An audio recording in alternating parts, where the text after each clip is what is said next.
Hi, I'm Naima Latif with your Tuesday 10-minute tip at 10 for how to grow your own food. Well, we're still in the process of clearing the land. And this is an important step because you do want to make sure that you give yourself enough space in between where your lawn is and where your garden's going to be. Also, you're going to discover many different kinds of plants growing along with your grass. Plants that we, in our ignorance, have been using pesticides against, calling them weeds, and killing them so that our grass can grow, but also we're killing what's in the soil, which helps the soil stay healthy. No pesticides of any kind. That's the intelligent way to grow. If you want a lawn, learn how the earth is growing certain plants in order to repair the soil that has been depleted of nutrients year after year after year of your growing your grass. Now, most of us have heard about George Washington Carver and how he saved the South because he was able to demonstrate how the soil is able to replenish itself by rotating crops and growing different things. The South had been growing cotton year after year after year, and the soil was depleted. And so it's the same thing with our growing grass. If we're growing grass year after year after year, the soil gets depleted. And we need to grow other things. But what Mother Earth does is produce plants that actually add to the nutrients. And in this manner, the soil is able to regain some of its richness. So you're going to see a number of plants, and we're going to identify these for you so that you recognize them. Now, most people know dandelions because they grow plentifully, and we're going to show you what dandelions do to the soil, and we're also going to show you how dandelions provide a great health benefit to human beings, so that when you see them all strewn in your yard, you're not running out to get the weed killer, because you're seeing this is potential nourishment. We have to be wiser than we've been, killing things we don't know the purpose that they serve. There's also a plant that you're going to see plenty of. The burdock plant grows plentifully in North America. And last time we showed you burdock root. Well, these burdock plants, which you may see even growing near the dandelion flowers, they also serve a purpose. And we're going to show you how to make burdock root tea. And we'll show you some of the benefits. We have to have more wisdom than we have had. As urban dwellers, we've been very ignorant when it comes to the land we're living on.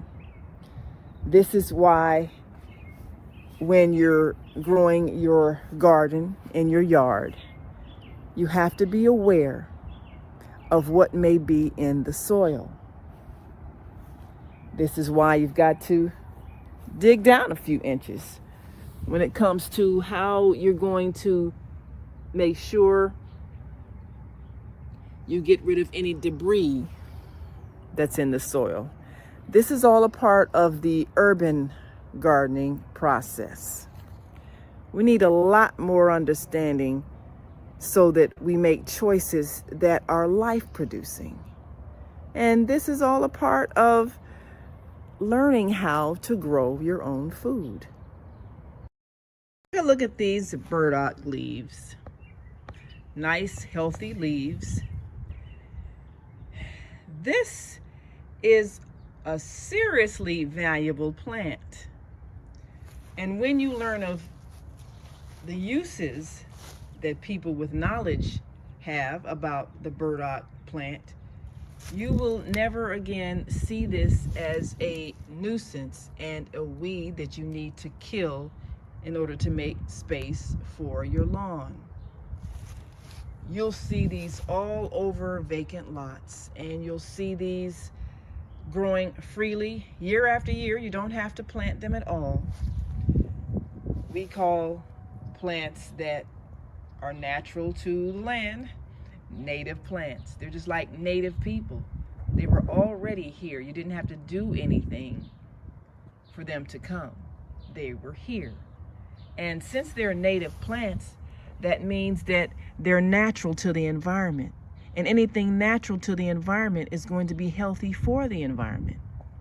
We live in a whole ecosystem, and life supports life.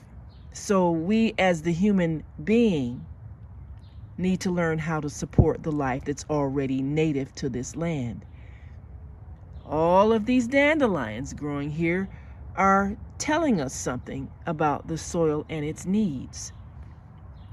So if we're wise, before we do anything, we'll examine what the land is telling us so that we can do our farming, our gardening, our food growing in a way that's harmonious with what the land is already teaching us.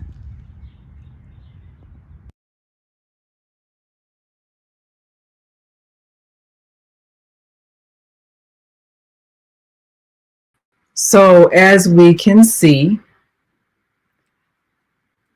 the